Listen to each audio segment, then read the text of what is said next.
వీళ్ళ కంటికి అగుపించడంలే, తెలియవేయడంలే. ఇప్పుడు అగుపిస్తుండేది ఏది? ఇదో ఈ శరీరం అగుపిస్తుంది, ఈ మనస్సు అగుపిస్తుంది, ఈ బుద్ధి అగుపిస్తుంది. ఇవన్నీ ఉన్నట్టు కనిపిస్తున్నాయి. గబక్కుని దీన్నైతే పట్టుకుంటున్నాడు. చూసేవాడు దేహం నేను, ఇంద్రియాలు నేను, మనస్సు నేను అని, బుద్ధి నేనని వీటినన్నిటిని పట్టుకుంటున్నాడు. ఎందుకు? స్పష్టంగా కనిపిస్తున్నాయి కాబట్టి. ఇందులో ఏ జ్ఞానం ప్రకాశిస్తుందో బ్రహ్మస్వరూపమై, ఆ జ్ఞానం చేతనే ఇది నడవాలా, లేకపోతే దీనికి బతికేదేదు. అటువంటి జ్ఞానం ఉన్నా కూడా ఆ జ్ఞానము నిరాకారం కాబట్టి ఎవడు దాన్ని పట్టుకోలేకపోతున్నాడు, తెలుసుకోలేకపోతున్నాడు. వాస్తవము ఆ జ్ఞానం ఉంటేనే ఈ దేహం నిలబడింది. ఆ జ్ఞానము చేతనే మనస్సును చూస్తున్నాము. ఇది నా మనస్సు అంటున్నాను, ఇది నా బుద్ధి అంటున్నాను, ఇది నా శరీరం అంటున్నాను, ఇది నా ఇంద్రియాలు అంటున్నా. ఇవన్నీ నావి అనుకునేదానికి నాలో ఏదో ఒక జ్ఞాన స్వరూపమైన ఒక పరమాత్మ ప్రకాశిస్తుంది. అది నా స్వరూపము. ఇవన్నీ నావి అనుకుంటూ ఉంటాను, కానీ ఎంతకాలం అనుకోగలను? నేను అనుకుంటూ ఉండే లోపలనే ఇది జారిపోతుంది.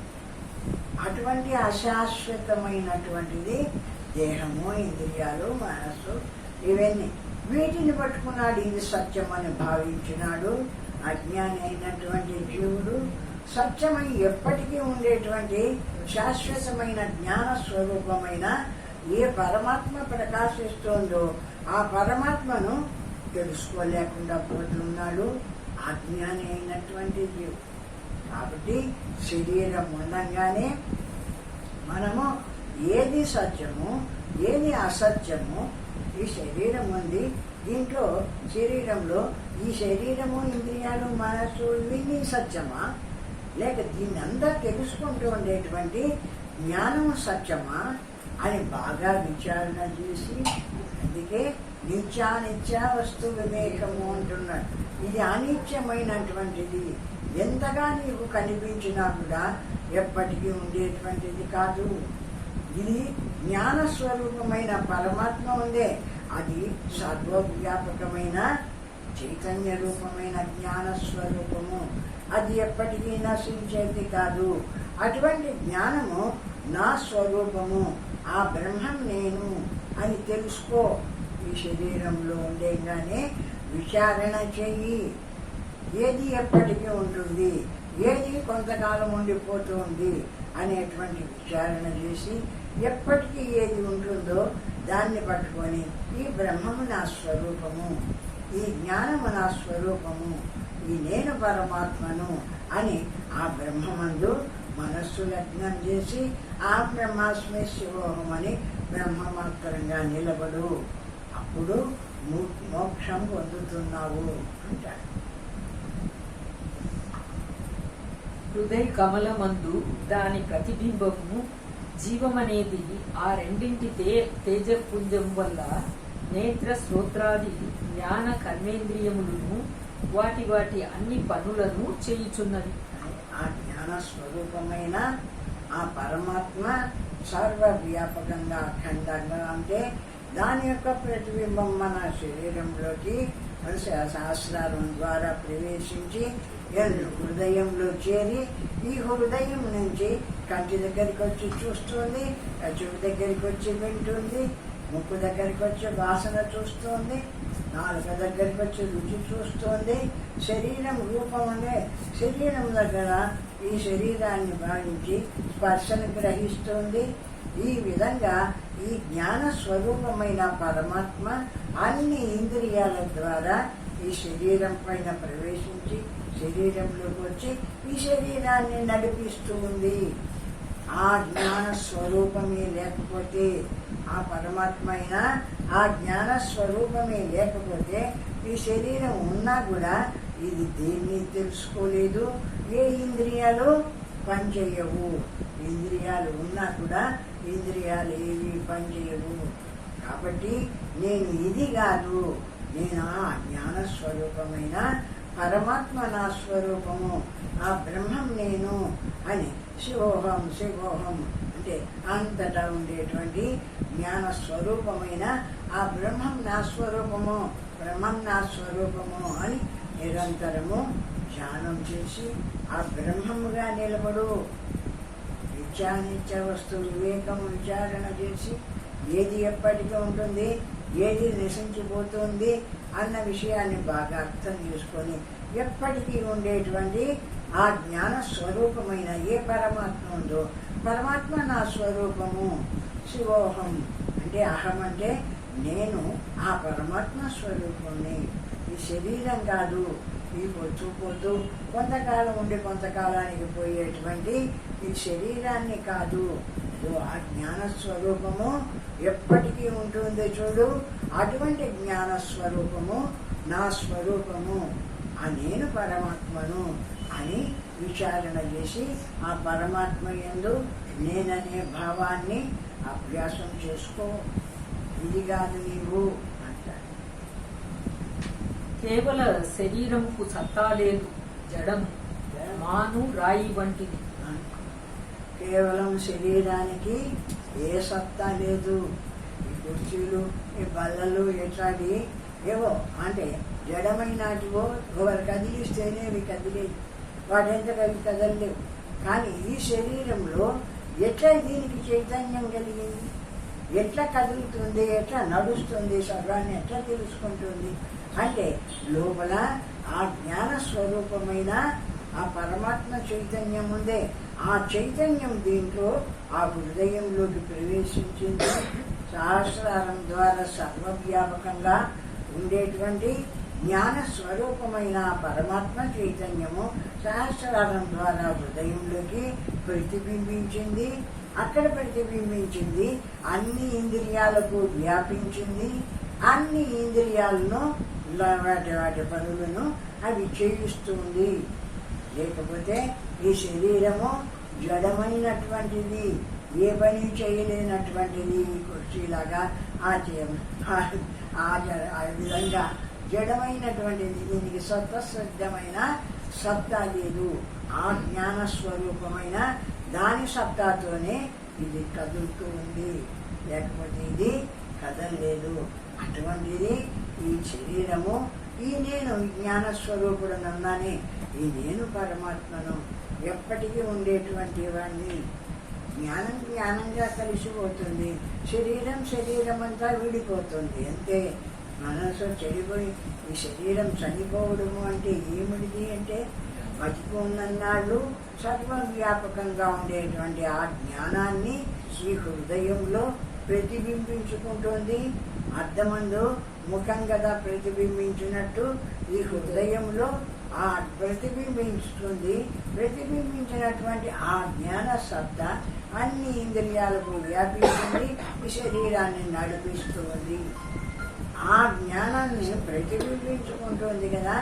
ఎప్పుడు దీనికి అయిపోతుందో, శరీరానికి పని అయిపోతుందో, అప్పుడు జ్ఞానమేమో ఉంది కానీ దాన్ని దీంట్లోకి తెచ్చుకొని ప్రతిబింబించుకునే సత్తా దీనికి లేదు.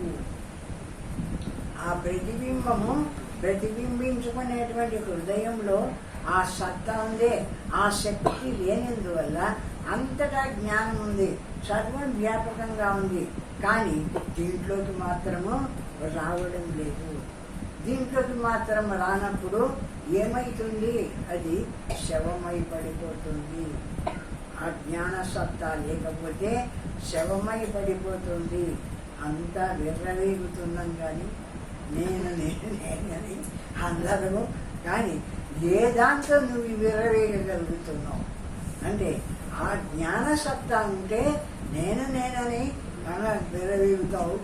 ఆ జ్ఞాన సత్తా దీంట్లోకి రానప్పుడు ఇది ఏమైపోతుంది, శవమై పడిపోతుంది. దీనికి కాళ్ళు ఉన్నాయి, చేతులు ఉన్నాయి, అన్ని ఇంద్రియాలు ఉన్నా ఒక ఇంద్రియమైనా పనిచేస్తుందా అంటే ఏ ఇంద్రియం పనిచేయడం లేదు. ఎందుకంటే ఆ సర్వవ్యాపకంగా ఉండేటువంటి ఆ చైతన్య రూపమైన ఆ పరమాత్మ సత్తా ఉందే, అది దీంట్లోకి ప్రసరించడం లేదు. కాబట్టి ఇది జడమై పడిపోయింది. అనంతమైన పరమాత్మ స్థితి మాత్రం పరమాత్మగానే ఉంది. కాబట్టి ఆ పరమాత్మ నేను అయితే, నేను ఆ జ్ఞాన స్వరూపము, ఆ పరమాత్మ నేను అని నిరంతరము ధ్యానం చేస్తూ ఈ శరీరాన్ని భావాన్ని ఇప్పుడే బాగుండగానే బాగా విచారణ చేసి, ఈ శరీరమా ఎప్పటికి ఉండేది, ఆ జ్ఞాన స్వరూపమా అని బాగా విచారణ చేసి, దానివల్ల కదా ఇది ఇక అన్ని పనులు చేయడానికి తయారవుతుంది. లేకపోతే దీనికి ఏ సత్తా లేదు కదా, బాగా తెలుస్తుంది మనకు. అంటే దాని విధివృత్తులు స్వీకరించడం లేదు కానీ తెలుస్తుంది. మనం చూస్తూనే ఉన్నాం కదా, ఎందరూ చనిపోయిన వాళ్లకు అన్నీ ఉన్నాయి.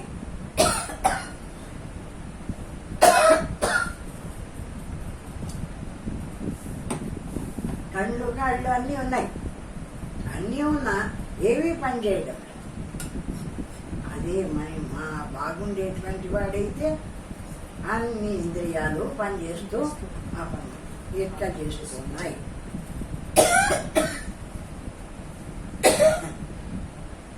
దీన్నే విచారించమంటున్నాడు. నిత్యానిత్య వస్తు వివేకము అని చెప్తున్నాడు కదా. ఏది నిత్యం, ఏది అనిత్యం. అనిత్యం అంటే కొంతకాలం ఉండి కొంతకాలానికి పని చేయకుండా పోయేది ఏది, ఎప్పటికీ ఉండి పనిచేస్తూ దీన్నంతా నడిపిస్తూ ఉన్నది ఏది అని బాగా విచారణ చేసి, ఇది కాదు, ఇది కొంతకాలానికి పోతుంది, ఆ నేను పరమాత్మను, ఆ నేను సర్వవ్యాపకంగా అఖండంగా ప్రకాశిస్తున్నాను, ఆ బ్రహ్మం నేను, ఆ బ్రహ్మం నేను అని ఆ బ్రహ్మాన్ని ధ్యానం చేయి. ఆ పరమాత్మని నేను అనుకో. శివోహం శివోహం అంటే ఏదో శివోహం అనే ఒక 2 మాటలు అంటున్నాం, 2 అక్షరాలు అంటున్నాం అని కాదు. శివో అహం, నేను. దీంట్లో నేను అంటుండే, దీంట్లోకి వచ్చినానే ఈ నేను ఆ శివో అంతటా ఏ జ్ఞాన స్వరూపమై పరమాత్మ సర్వవ్యాపకంగా నిండిపోయిందో, ఆనంద స్వరూపమైన పరమాత్మ అది నా స్వరూపము. ఇది పోతుంది, నా స్థితిలోకి నేను పోతున్నా. నేను పోతున్నానా? దీంట్లో ఉన్న నేను పోవడంలే, నేను పోను. శరీరం పోతుంది, నా స్వరూపంలో నేను జ్ఞానమాత్రంగా పరమాత్మ స్వరూపంగా నిలిచిపోతున్నాను, శుద్ధ జ్ఞాన స్వరూపుడనై. ఆ విధంగా బ్రహ్మస్వరూపాన్ని బాగా తెలుసుకొని ఏది నిత్యమైనటువంటి వస్తువు, ఏది అనిత్యమైనటువంటి వస్తువు, ఏది శాశ్వతంగా ఉండేటువంటి వస్తువు, ఏది అశాశ్వతమైనటువంటి వస్తువు అని బాగా విచారణ చేసి, ఆ శాశ్వతమైన ఏ పరమాత్మ స్వరూపముందో ఆ పరమాత్మను నిరంతరము ఆ బ్రహ్మం నేను, ఆ బ్రహ్మం నేను, శివోహం శివోహం శివోహం అని ఆ బ్రహ్మస్వరూపాన్ని నేను నేను నేను అని ఆ బ్రహ్మమందు నిలిచి ధ్యానం చేయి. అట్లా చేసినప్పుడు ఈ శరీరం వదిలినప్పుడు శరీరం పోతుంది, దాంట్లో బ్రహ్మం నేను అనుకున్నావు కదా. దీంట్లోకి వచ్చిన జ్ఞానమే కదా ఆ బ్రహ్మం నేను, ఆ బ్రహ్మం నేను. ఇక్కడి నుంచి వచ్చింది జ్ఞానం. ఆ సర్వవ్యాపకంగా ఏ బ్రహ్మస్వరూపం ఉందో దాంట్లో వచ్చింది, దీంట్లోకి వచ్చింది. దీంట్లోకి వచ్చి శరీరంలోకి వచ్చి మరి దేహం నాయన అనుకొని ఇంతకాలము అజ్ఞానంతో దీంట్లో తిరిగింది. ఇప్పుడు తెలుసుకున్నా ఇది అంతటా ఉండేటువంటి బ్రహ్మము సత్యమైంది, అది ఎప్పటికీ ఉండేటువంటిది. దాంట్లో వచ్చి నేను దీంట్లోకి వచ్చినాను, ఇది కొంతకాలం ఉంటున్నాను, నేనున్నంత కాలము ఈ శరీరంలో ఈ ఇంద్రియాలు ఈ దేహము అన్ని రకరకాలుగా పరిగెత్తి నాట్యం చేస్తుంది.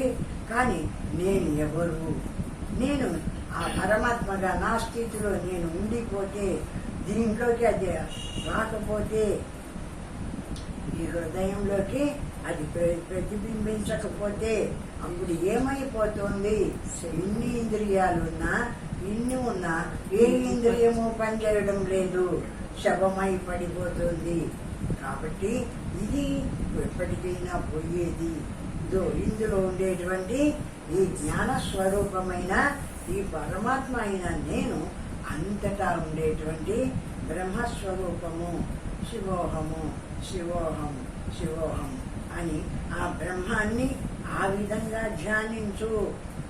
దీంట్లో ఉండి నేను కాదు, అంతటా ఉండేటువంటి శుద్ధ జ్ఞాన స్వరూపమైన ఆ బ్రహ్మం నేను, ఆ బ్రహ్మం నేను. ఎందుకు ఆ వాక్యానికి అంత శ్రేష్టత వచ్చింది? ఎంత గొప్పది చూడండి. శివోహం అని ఏదో మనం ఉపదేశం చేసుకున్నాం, మనం గంగా ఉపదేశం చేసుకున్నాం, ఇంకెవరికి మనం ఇట్లాంటి ఉపదేశం దొరకదు అని గర్వపడడానికి కాదు. ఈ శివోహం అంటే ఏమి? ఇందులో ఏ జ్ఞాన స్వరూపమైన చైతన్యమైన పరమాత్మ ఉందో ఆ పరమాత్మ నా స్వరూపము, ఆ పరమాత్మ నా స్వరూపము అని నిరంతరము మర్చిపోకుండా ఆ పరమాత్మ నేను అనేది గుర్తు చేసుకో. దీన్ని నేననేటువంటి విషయాన్ని వదిలిపెట్టేస్తూరా అని పని చేయనీగాక. శరీరం ఉందన్నాడు కానీ ఇది నేను అని మాత్రం అనుకోకు. ఆ జ్ఞాన స్వరూపం నేను, ఆ పరమాత్మ నేను అని ఆ బ్రహ్మ మాత్రంగా నిలిచి ఆ బ్రహ్మాన్ని ధ్యానం చేయి. ఆ బ్రహ్మాన్ని పొందు. శాశ్వతంగా నీకు మళ్ళా చావు పుట్టుకలనేటివి లేకుండా ఎప్పటికీ నిలిచిపోతావు శుద్ధ జ్ఞాన స్వరూపుడవై. ఇది వస్తూ ఉంటుంది, పోతూ ఉంటుంది. ఈ శరీరము శాశ్వతమైంది కాదు, ఇది తెలుసుకో. ఎందుకు నిత్యానిత్య వస్తు వివేకాన్ని సంపాదించమంటున్నాడు. అది ఎంతెంత బాగా విచారిస్తావో అనిత్యమైన దేహము, మనసు, బుద్ధో, చిత్తమో, అహంకారమో, దీంట్లో ఏదేదో గొప్ప గొప్పవన్నీ ఉన్నాయని ఇవే నేను అనుకుంటున్నాను. అవన్నీ కూడా పోయేటివే. దీంట్లో ఉండేటువంటి సర్వాన్ని తెలుసుకుంటూ ఉండేటువంటి ఏ శుద్ధ జ్ఞానం ఉందో ఆ బ్రహ్మం నేను. శివోహం శివోహం శివోహం, ఆ బ్రహ్మం నేను అని నిరంతరము ఆ బ్రహ్మాన్ని ధ్యానించు, ఆ బ్రహ్మాన్ని పొందు. ఈ దేహం పోయినా కూడా నువ్వు ఆ బ్రహ్మస్వరూపుడివై నిలిచిపోతావు భక్త స్థితిలో అంటారు. మాను రాయి వంటిది కనుక ఈ రెండూ ఉన్నవనే జ్ఞానము లేక శరీరమే నేనని భ్రమ కలిగినప్పుడు దీని లోపల జీవుడనేది మరి ఒక పదార్థం ఉన్నదని భావించుతున్నాడు. ఈ శరీరం వేరే, నేను వేరే అని, శరీరం లోపల జీవుడు ఉన్నాడని, ఈ జీవుడు అనేది ఏమిటిది అంటే సర్వవ్యాపకంగా ఏ బ్రహ్మస్వరూపం ఉందో ఆ బ్రహ్మస్వరూపమే అంతఃకరణలో ప్రతిబింబించుతూ, ప్రతిబింబము జీవుడు, బింబరూపమైంది పరమాత్మ. ఈ దీంట్లో ప్రతిబింబించింది అద్దమందు ప్రతిబింబించినట్టు దీంట్లోకి వచ్చి హృదయంలో ప్రతిబింబించింది. ప్రతిబింబించిన ఈ జీవుడు ఏమి? ఆ పరమాత్మ స్వరూపానికి ఉన్న లక్షణాలన్నీ దీనికి కలిగిన వాడు కాబట్టి, ఆ సత్తా ఉండేటువంటి వాడు కాబట్టి, దీంట్లో నేనని ప్రతిబింబించిన ఈ జీవుడు నేను చూడవాలంటే చూస్తాడు, నేను వినవాలంటే వింటాడు, నేను తినవాలంటే తింటాడు. ఈ నేను అనేటువంటిది ఏ పని చేయాలనుకుంటే ఆ పని ఈ ఇంద్రియాల యొక్క ఆ సహాయంతో, అంటే తినవాలంటే చేతులు కావాలా, చూడవాలంటే కళ్ళు కావాలా, వినవాలంటే చెవులు కావాలా. ఎందుకు? లోపల కూర్చోండే నేననేటువంటి జీవుడు ఉన్నాడే, వీడు ఈ ఇంద్రియాలన్నిటినీ వాడుకుంటున్నాడు. దాంట్లో కూర్చొని నేను చూస్తున్నాను అంటాడు, నేను వింటున్నాను అంటాడు. వీడికి ఏమనిపిస్తుంటుంది? తనే చూస్తున్నాను అనుకుంటాడు. కానీ చూసేవాడెవడు? నేను చూస్తున్నాను అనేటువంటి జ్ఞాన స్వరూపుడు ఉన్నాడే, వాడు కంటి ద్వారా నేను చూస్తున్నాను అంటున్నాడు, నేను వింటున్నాను అంటున్నాడు, నేను తింటున్నాను అంటున్నాడు. ఈ విధంగా నేననేటువంటి ఆ జ్ఞాన స్వరూపం యొక్క ప్రతిబింబము, అంటే ఆ పరమాత్మ యొక్క ప్రతిబింబము నేనంటూ దీంట్లో నేను అన్నీ చేస్తున్నాను అనుకుంటుంది. కానీ ఈ నేను దీంట్లో నేను అంటూ ఉన్నది ఏది అంటే అఖండ